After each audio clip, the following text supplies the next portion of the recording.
Hey everybody, I'm Bridget and I'm creating that 70s show basement in miniature. This is video one of a whole series, so if you'd like to subscribe, I think you'll really enjoy the whole process. First, I start out with printing a lot of reference photos of the actual show and the scene I'm going to build.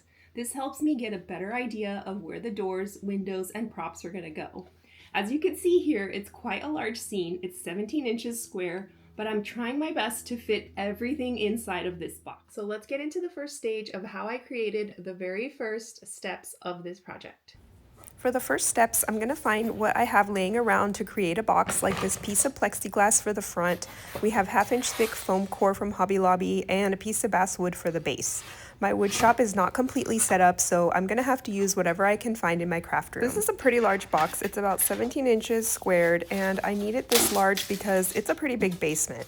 So I'm going to cut, score, and snap all of the walls first to measure and fit perfectly, but you have to test out the size first before gluing it to make sure everything fits really well. I use painter's tape to hold them into place while they're drying. So now that we have all of our walls cut and fit perfectly, let's start gluing with one of my favorite glues. It's an extra strength wood glue. I always recommend wood glue or something with extra strength for projects, and this will help them last a lot longer because sometimes glue can get weak after many years and make your projects fall apart. Here you can see I put a lot of the glue on the edges that I want to glue together, and I carefully set them into place. Now I don't want them to fall over or move, so what I'm going to do is get some nails and we're going to set this perfectly into place so that it doesn't fall. These are regular metal nails. I got them on Amazon, and I'm just going to punch them through, and I'm going to put some every few inches so we can hold this into place and nothing is going to fall. It easily goes through because it's foam core. Here's the top, so we're almost finished and we can get to the exciting part really soon. I'm going to use my pencil to mark the top because I want to know where exactly I'm cutting and make this look just right. So now that I've marked the lines, I'm going to cut and get this ready. Here I'm going to fortify the glue, so after the actual glue is dry, I'm still going to go in and add another layer of glue along the edge as much as possible. And even if there's excess glue, it's okay, you can just wipe it with your finger, but it just makes sure that the box is extra sturdy. We want this project to last as long as possible. The ceiling roof is ready, so we can do the same process with it, glue it, add some nails, and I'm really excited because we can finally get on to the inside of this project. One of the first things I look at is reference photos that I print off the internet, and this is a floor I never noticed. It's like a step, so we're gonna have to add that, and I'm gonna use the same 1/2 inch thick foam core. And for the next step, I'm going to create a little wall and trace around the door I'm gonna use that is on the far right. I'm going to start trying to lay this out and have a better idea of what I'm going to be able to fit into this whole scene. The shower is right there, but I'm feeling like there's not a lot of space to add the couch and the washer and dryer, so we're going to have to make some adjustments. What I'm going to do is make the door smaller by cutting the excess trim off of the edges. I'm hoping this will work and we can fit more of the scene into this project because we're already limited by the size of the box. Now we can take off this excess wood and create a new smaller wall, which is going to give us an extra inch of space. And I know it's not a lot of space, but we have to fit as much as possible into this scene. Here's the shower again, and I'm going to hold these into place to see how much more space I have. There's also another wall and a water heater on the left. So that's part of the reason why I haven't glued any of the walls down. I'm creating that side wall, and the thickness is about the same as the little washer and dryer.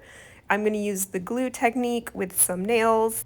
Now that the wall can hold itself together, I can easily put it in back on the left and see if it works well, and it won't fall apart with the glue because the nails are in place. So this looks like it's going to work pretty good. Now we can move on to the next step, which is another side wall that goes here, and it's pretty much the same wall. I'm going to have to glue them together, but there is a small window and the staircase that touches this wall. So it looks fine, and now we can test the staircase. I found this staircase at a Dollhouse estate sale, and I looked at it and I thought, that 70s show basement. This staircase I've had for a very long time, and I always knew what I was exactly going to use it for.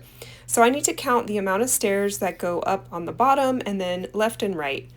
We're obviously going to have to cut it, so I counted about 5 stairs on the bottom, and it's pretty wide too, so we're going to have to make it a little bit smaller.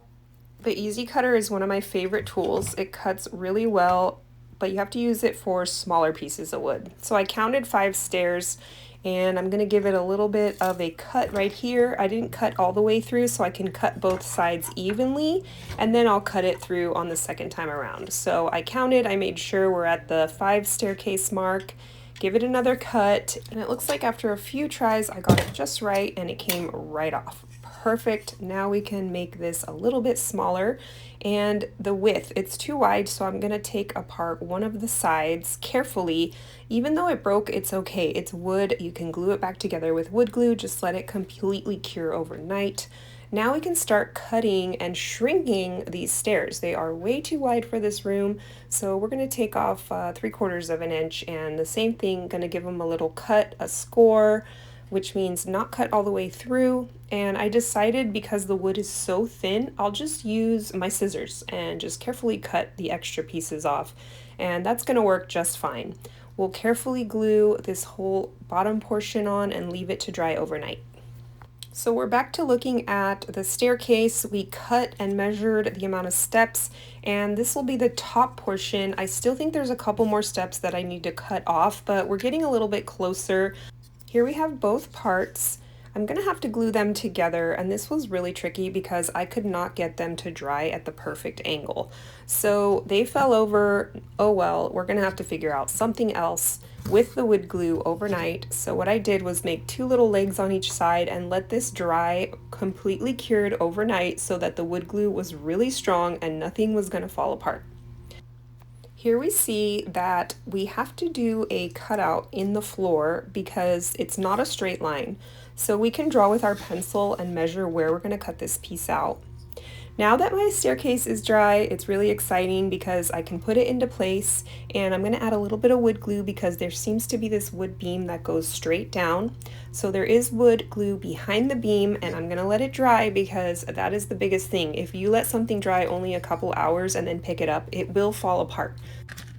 Here's a really cool vintage little window I found at a Dollhouse store, and it's made of some sort of resin, so it looks perfect for the 2 side windows in this basement. So I'm going to use the Easy Cutter and give it a quick cut.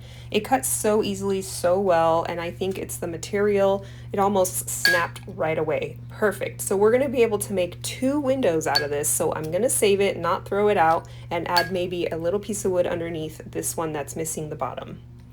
Here you can see how I glued the little piece of wood under the window and I let it dry overnight.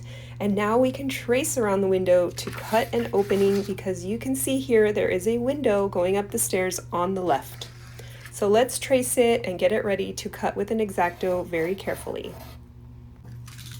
Here I'm using my sharp X-Acto very carefully, and we're going to cut all the way through, and then we can pop the window out. And there's also the other window on the right. This one also has a wood beam underneath, and we can carefully trace it.